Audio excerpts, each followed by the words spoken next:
गोपिका जीवनस्मरणं गोविन्द गोविन्द जानकीकान्तस्मरणं जय जय राम राम नमः पार्वतीपतये हर हर महादेव सद्गुरुनाथ महाराज की जय आंजनेय मूर्ति की जय स्वयंभुवस्य च मनोः वंशः परमसम्मतः कथ्यतां भगवन् यत्र मैथुनै ऐतिरे प्रजाः प्रियौ व्रतोत्तानपादौ सुतौ स्वयंभुवस्य वै यथा धर्मं जुगपतुः सप्तद्वीपवतीं महीं तस्यां स वै महायोगी युक्तायां योगलक्षणैः ससर्जगदिधा कथिता वीर्यं तन्मे शुश्रूषवे वदः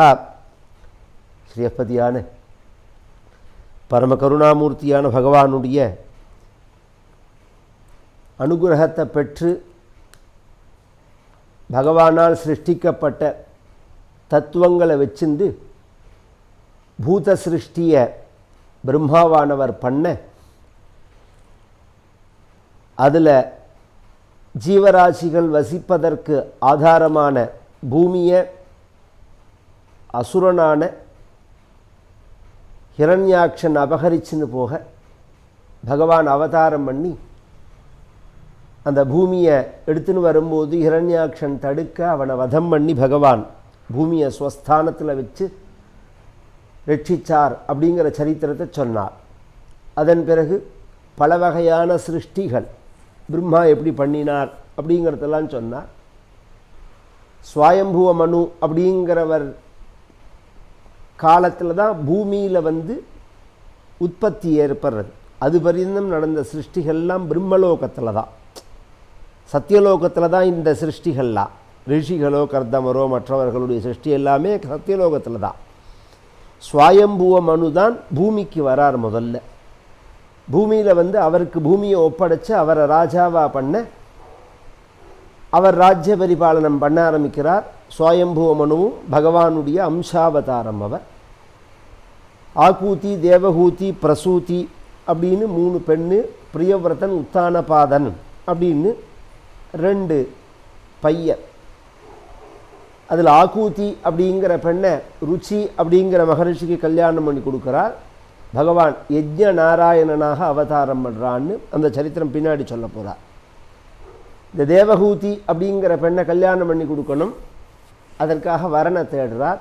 ஜெகத் சிருஷ்டியான சமயம் பகவானுடைய நயல்லேருந்து உண்டான கர்தமர் அப்படிங்கிறவர் நைமிஷாரண்யத்தில் பகவானை குறித்து தவம் பண்ண பகவான் பிரத்யக்ஷமாக அந்த பகவானை பார்த்து இவர் ஸ்தோத்திரம் பண்ணுறார்.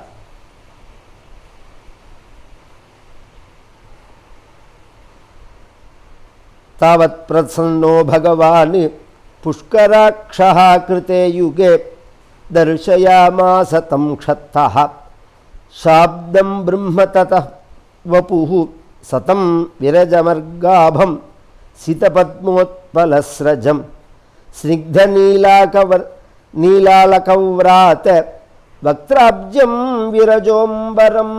பகவானுடைய அழகான திருமேனி, திவ்யமான கிரீட்டம், குண்டலங்கள், காது பரிந்தும் நீண்டதான கருணததும்பிய கடாட்சம், பக்தர்களுடைய துக்கத்தை போக்கக்கூடியதான மந்தஹாசம், முத்து போன்றதான பற்கள், சங்கம் போன்றதான கண்டம், அந்த கழுத்தில் மந்தார மாலை, வைஜெயந்தி மாலை, துளசி மாலை பிரகாசிக்கிறது. சதுர்புஜம், சங்கம், சக்கரம், கதை, பத்மம், காஞ்சி, நூபுரம், முக்தாஹாரம், வைஜெயந்திகாரம்னு பகவானுடைய திருமேனியை பார்த்துட்டு ஜுஷ்டம் ஸ்தோத்திரம் பண்ணுறார் கர்த்தமர். ஜுஷ்டம் பதாத்யாகில சத்வராசேஹே சாம்சித்யமக்ஷ்ணோஸ்தவ தர்சனான்னஹ யத்தர்ஷனம் ஜன்மரபிரிஷ்ய சத்பிஹி ஆசாத்தே ஆசாசதே யோகினோ ரூಢயோகாः ये மாயயா தே ஹதமேதசஸ்வத் பாதாரவிந்தம் பவசிந்துபோதம்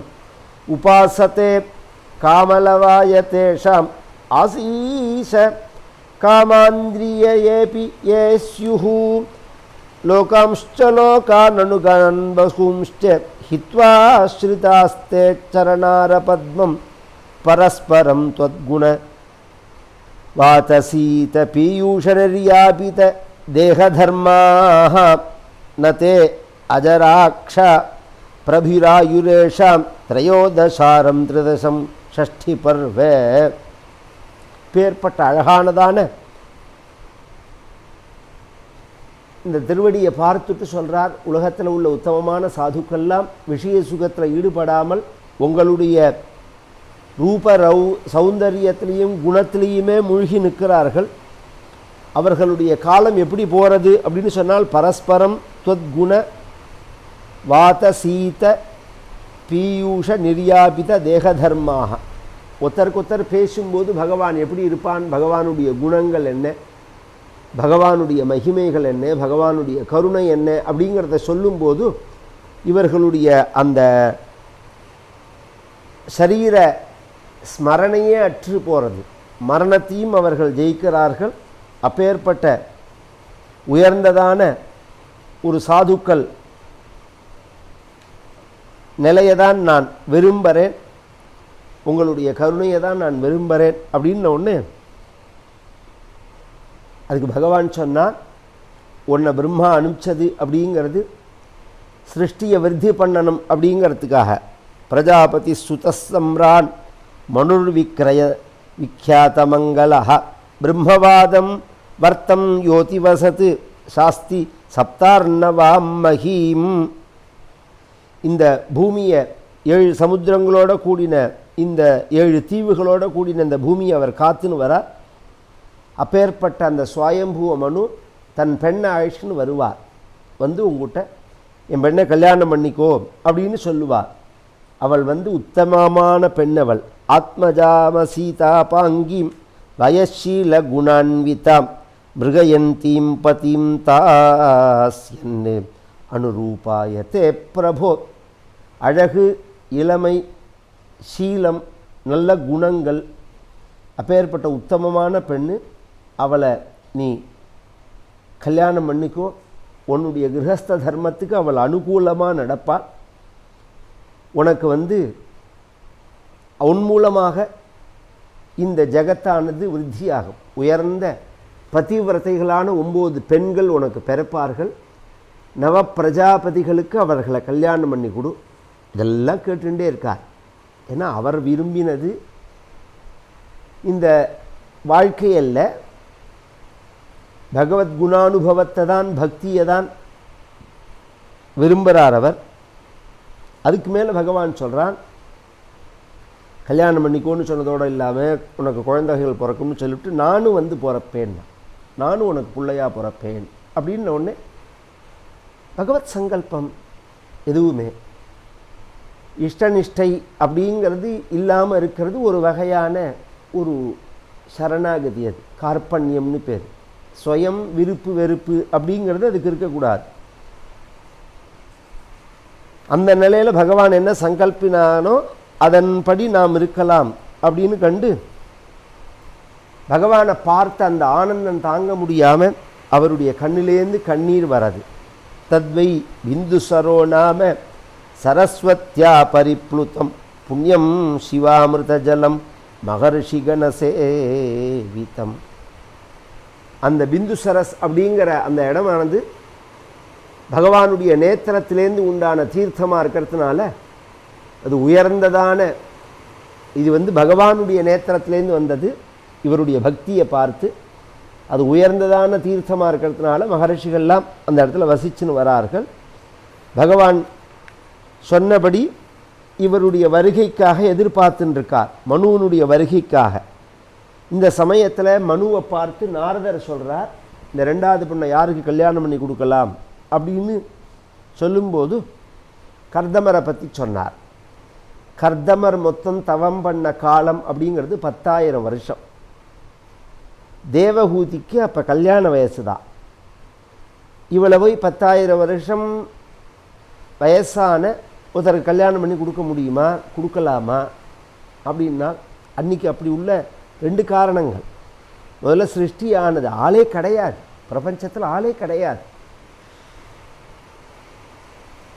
ரெண்டாவது இவருக்கு 10,000 வருஷம் அப்படின்னு சொல்கிறமே தவிர யோகத்தினால அந்த வயசு தெரியாது.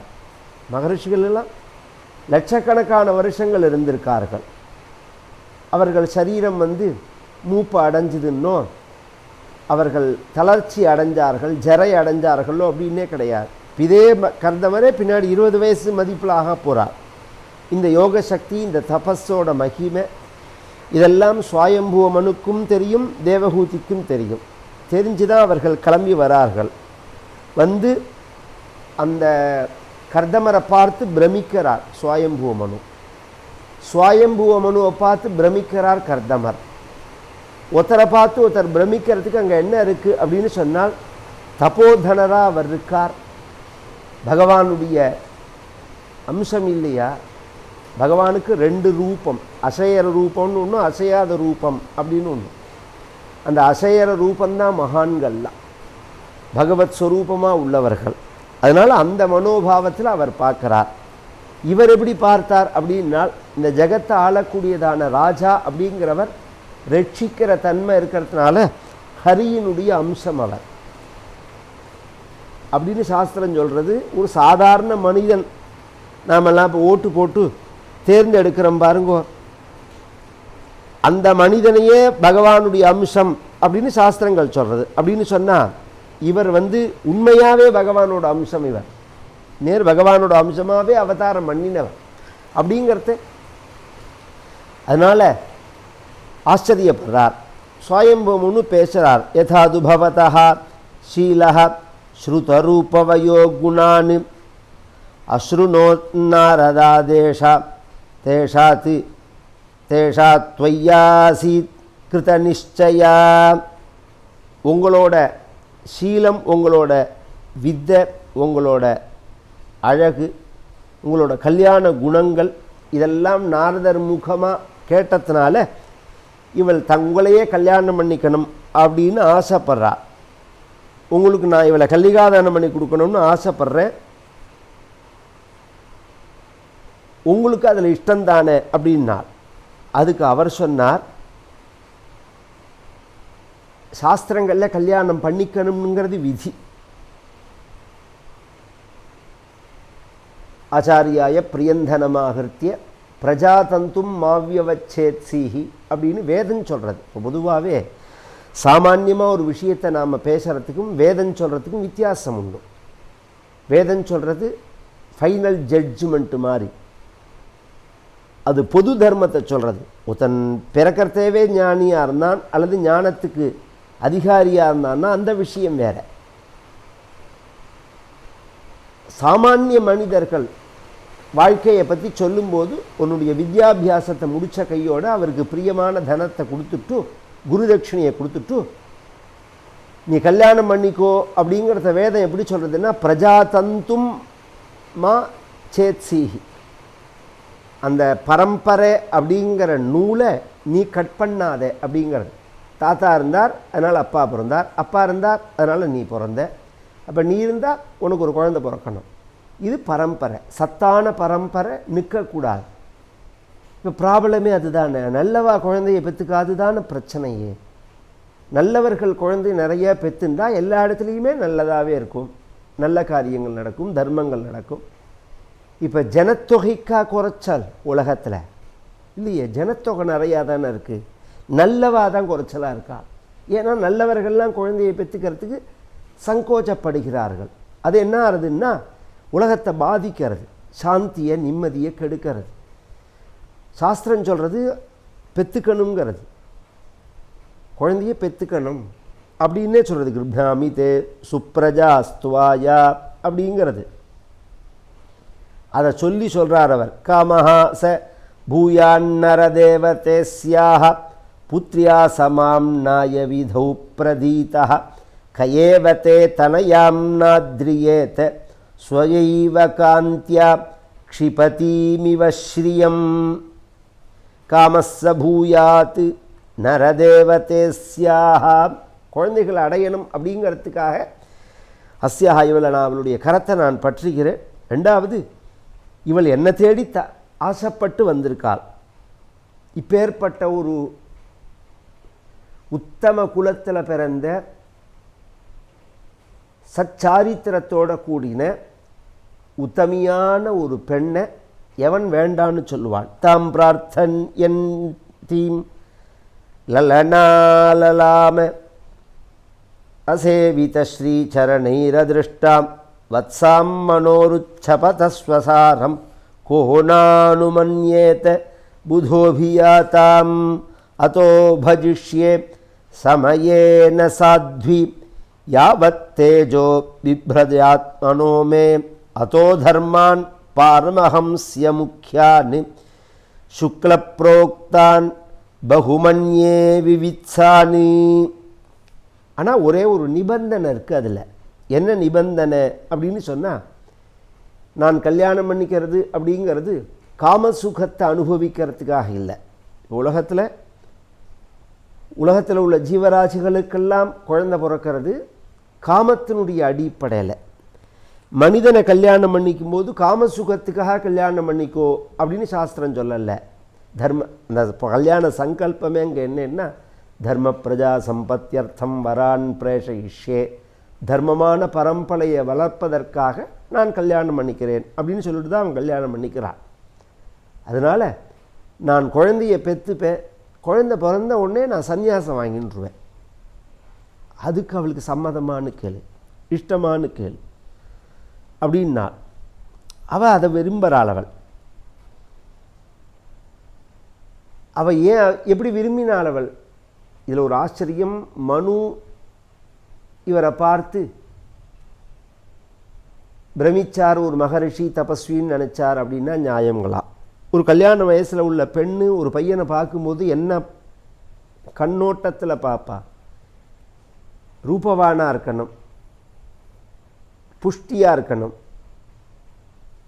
தனம் இருக்கணும், வித்தை இருக்கணும். இந்த வித்தையாக அவர் எதை நினைக்கிறாள் தேவகூதி அப்படின்னு சொன்னால்,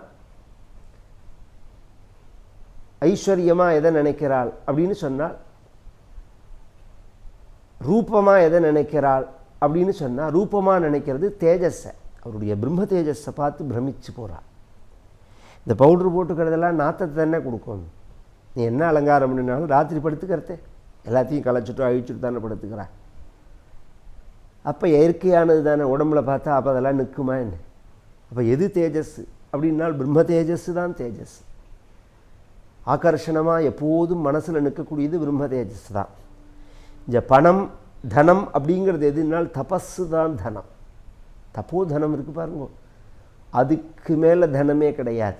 இந்த தனங்கள்லாம் அழிஞ்சு போயிடும். தபஸ் இருக்கிற மேலே பார்த்தா தெரியும். ஒரு ராஜாவால் இப்படி ஒரு பொண்டாட்டியை வச்சுக்க முடியுமா அப்படின்னு கேட்டால் யோஜனை பண்ணணும். அது மாதிரி 100 வருஷ காலம் துன்பமே கலக்காத இன்பத்தை கொடுக்க போகிறார்.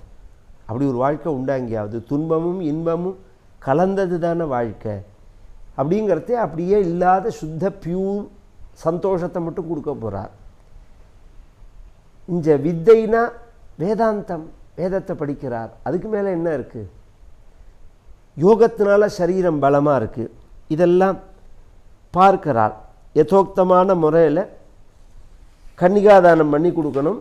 கல்யாணம் அப்படிங்கிறது 8 வகையான கல்யாணங்கள் இருக்குது. இதில் பிராம வகையில்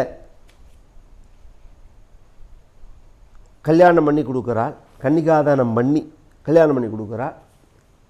அப்போ கல்யாணம் பண்ணி கொடுத்துட்டு மனுவானவர் தேவகூதியை விட்டுட்டு கிளம்பும்போது ஒரு வார்த்தை சொன்னார்.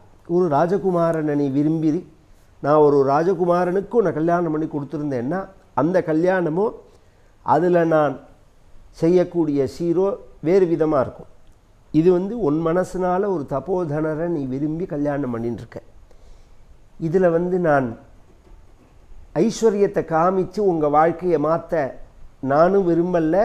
நான் கொடுத்தாலும் அவர் விரும்ப மாட்டார். அவர் அதை விரும்பி உன்னை கல்யாணம் பண்ணிக்கல. நீ தர்மபத்னியாக அனுகூலமாக இருப்ப அப்படிங்கிற எண்ணத்தினால தான் அவர் கல்யாணம் பண்ணிக்கிறார். அதனால் அவர் மனசானது தாபப்படாதபடிக்கு வருத்தப்படாதபடிக்கு நீ நடந்துக்கோ அப்படின்னு சொல்லிவிட்டு குழந்தையை கொஞ்சிட்டு அவர் கிளம்பி போயிட்டார். போன உடனே அந்த தேவகூதியானவள் தன் கணவனோட கர்தமரோட எப்படி வாழ்ந்தார் அப்படிங்கிறத சுகாச்சாரியால் சொல்கிறார். பித்ருபியாம் பிரஸ்திதே சாத்வி பதிமிங்கித கோவிதா நித்யம் பரியச்சரத் பிரீத்யா பவானீவ பவம் விபும் விஸ்ரம்பேனாத்மசௌச்சேன கௌரவேன தமேன ச சிஸ்ரூஷயா சௌஹ்ருதேன வாசா மதுரயா ச போஹ விசிருஜ்ய காமம் தம்பஞ்ச த்வேஷம் லோபமகம் மதம் அப்ரமத்யோத்யதா நித்யம் தேஜியாம் சமதோஷயன்னு. ஒரு குடும்ப வாழ்க்கையில் சிஸ்ரூஷன்னா என்ன அப்படிங்கிறத வர்ணிக்கிறார். பித்ருபியாம் பிரஸ்திதே, அப்பா அம்மா கிளம்பி போயிட்டாள். அதுக்கப்புறம் இவன் என்ன பண்ணினால்னால் சாத்வின்னா. இவ பேர் சாத்வியா, இவ பேர் தேவஹூத்தின்னா. சாத்வின்னு சொல்கிறாருன்னா சம்ஸ்கிருதத்தில் சாத்வின்னா சதி, சாத்வி, பதிவிரதா எல்லாம் ஒரே அர்த்தம். பாதிவிரத்தியம் அப்படிங்கிறது சரீர சுத்தி மட்டும் இல்லை, திரிகரணத்தினால சுத்தி. கர்மனா மனசா வாச்சா, வாக்கும் சுத்தியாக இருக்கணும், மனசும் சுத்தியாக இருக்கணும், சரீரமும் சுத்தியாக இருக்கணும். அது மாதிரி சுத்தம் உள்ளவளிவள். அந்த ராஜ அலங்காரங்கள் கல்யாணத்தும் போது ஒரு அலங்காரங்கள்லாம் பண்ணியிருப்பா பத்தியில், அதெல்லாம் கழட்டி வச்சுட்டு கர்தமர் எப்படி இருக்காரோ அது மாதிரி ஒரு சிம்பிளான ட்ரெஸ் பண்ணிட்டு கர்தமருடைய இங்கிதத்தை அனுசரித்து சுஷ்ரூஷை பண்ணுறாள். பதிம் இங்கித கோவிதா. இங்கித கோவிதான்னா என்ன விரும்புவார் அப்படிங்கிறத தெரிஞ்சுக்கணும்னு நினைக்கிறதே பெரிய விஷயம் இல்லையா? அவர் என்ன விரும்புவார் அப்படிங்கிறத நாம் தெரிஞ்சுக்கணும், இவள் என்ன விரும்புவாள் அப்படிங்கிறத நாம் தெரிஞ்சுக்கணுங்கிறது ஒரு கணவன் மனைவிக்குள்ள முக்கியமான ஒரு அண்டர்ஸ்டாண்டிங். அது அதன்படி அவர் என்ன விரும்புவாரோ அதுபடி இருக்கார். நித்தியபடி பிராதஸ்நானம் பண்ணி, தியானங்களை பண்ணி, உபாசனம் பண்ணி, அக்னிஹோத்திரம் பண்ணி, தியானங்களை பண்ணி, தபஸை பண்ணி, இப்படி தான் அவருடைய வாழ்க்கை. அதனால் அதுக்கு என்னெல்லாம் உண்டோ அதெல்லாம் கரெக்டாக ரெடியாக எடுத்து வைப்பார், அனுகூலமாக இருப்பாள். அவர் என்ன மாதிரி விரும்புவாரோ அது மாதிரி இருப்பார்.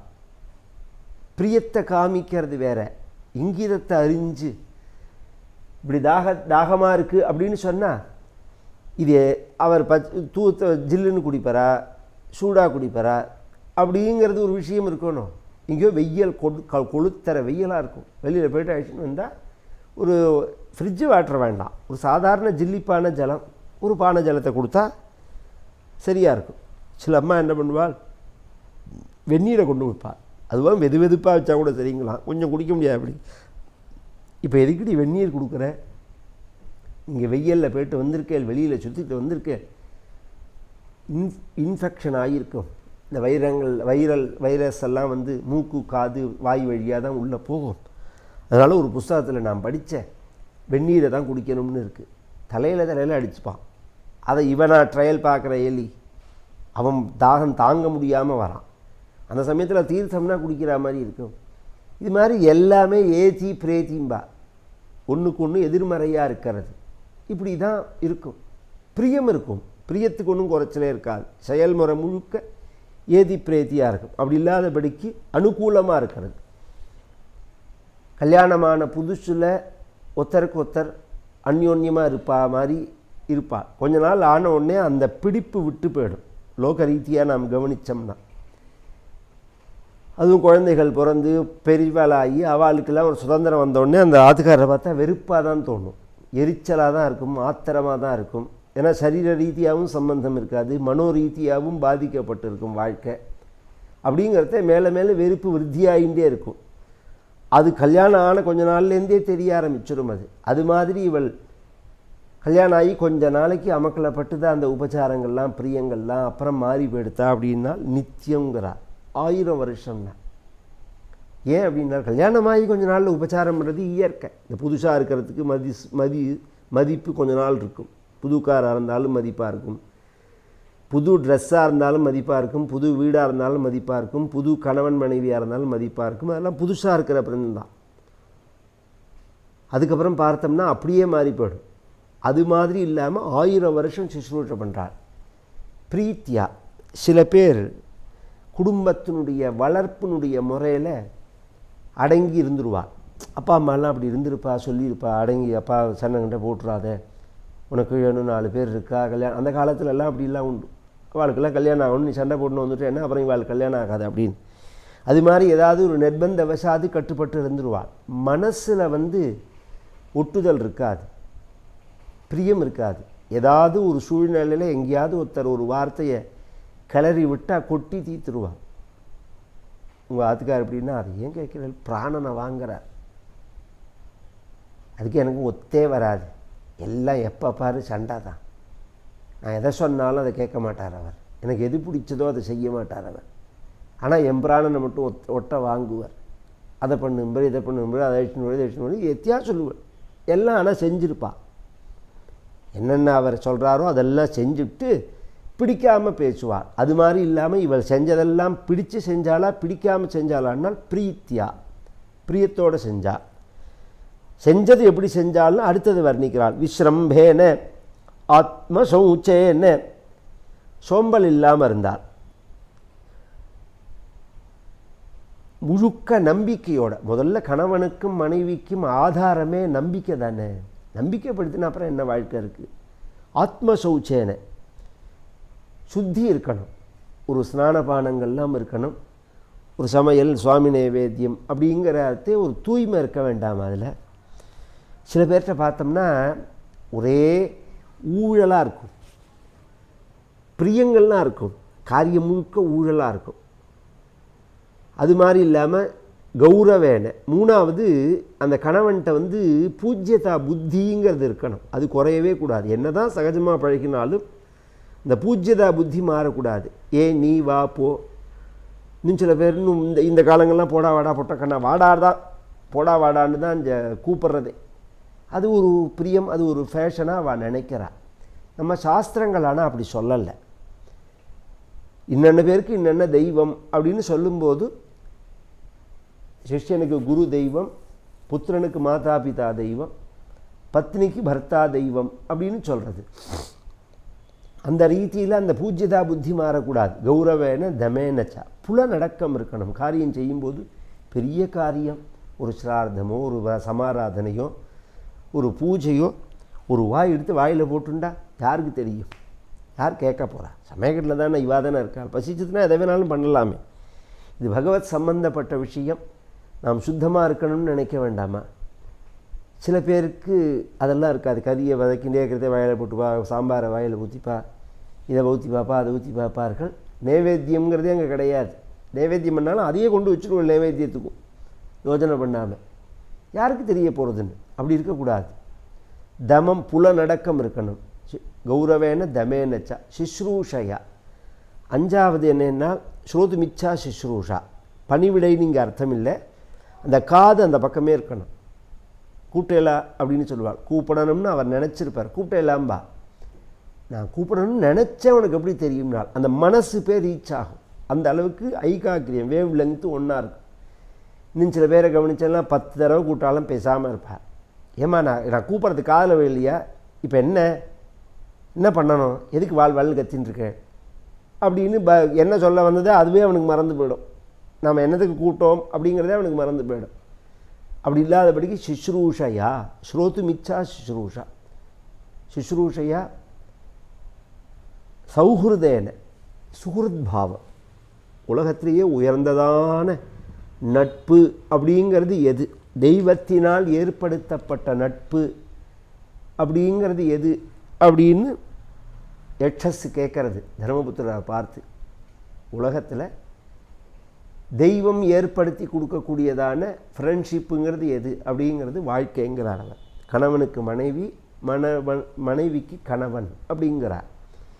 இதை வெறுக்கக்கூடாது, இதை விரோத பாவமாக பார்க்கக்கூடாது. அந்த சுகுர்த் பாவம், ஒரு நண்பன்கிட்ட எத்தனை விட்டு கொடுக்குறோம், எத்தனை அட்ஜஸ்ட் பண்ணிக்கிறோம், என்ன பண்ணாலும் பேசாமல் இல்லையா, அந்த ஸ்னேகத்தினால அப்படியே ஸ்னேக காலத்தில் பார்த்தோம்னா அது ஓடிண்டே இருக்கணும் வாழ்க்கை முழுக்க. சௌஹிருதேன்னு இதெல்லாமும் இருக்கும். பேச்சில் இனிமை இருக்காது, பேச்சில் இனிமை ரொம்ப அவசியம் இருக்கணும். அதனால தான் விதுர நீதியில் சொன்னார், ஒரு 6 விஷயம் ஒருத்தனுக்கு அமைஞ்சதுன்னா அவன் பெரிய பாக்கியசாலி வாழ்க்கையில். அது 6 என்ன அப்படிங்கிறது அர்த்தாகமோ நித்தியம், அரோகிதாச்ச, பிரியாச்ச பாரியா, பிரியவாதிதாச்ச, வசியஷ்ட புத்திரः அர்த்தகரீச்ச வித்யா ஷட்ஜீவலோகஸ்ய சுகானி ராஜன். அர்த்தாகமோ நித்தியம், நித்திய பணவரவு ஏதாவது ஒரு ரீதியில் அந்த மாதிரி ஒரு மெத்தேடில் வாழ்க்கையை அமைச்சுக்கிறது. ஒரு கரிகாயை போடுறது, ஒரு விவசாயம் பண்ணுறது, விவசாயத்திலேயே நித்தியம் வரா மாதிரி பிரித்து பண்ணுற மாதிரி பண்ணலாமே. ஒரு டாக்டர் தொழில் பார்க்குறதோ, ஒரு வக்கீல் தொழில் பார்க்குறதோ, ஒரு வைதீகமோ, இதெல்லாம் பார்த்தெல்லாம் நித்திய வரவுக்கு உள்ளது தானே. அது ஒரு உயர்ந்த வாழ்க்கை. அர்த்த வியாபாரம் பண்ணுறது.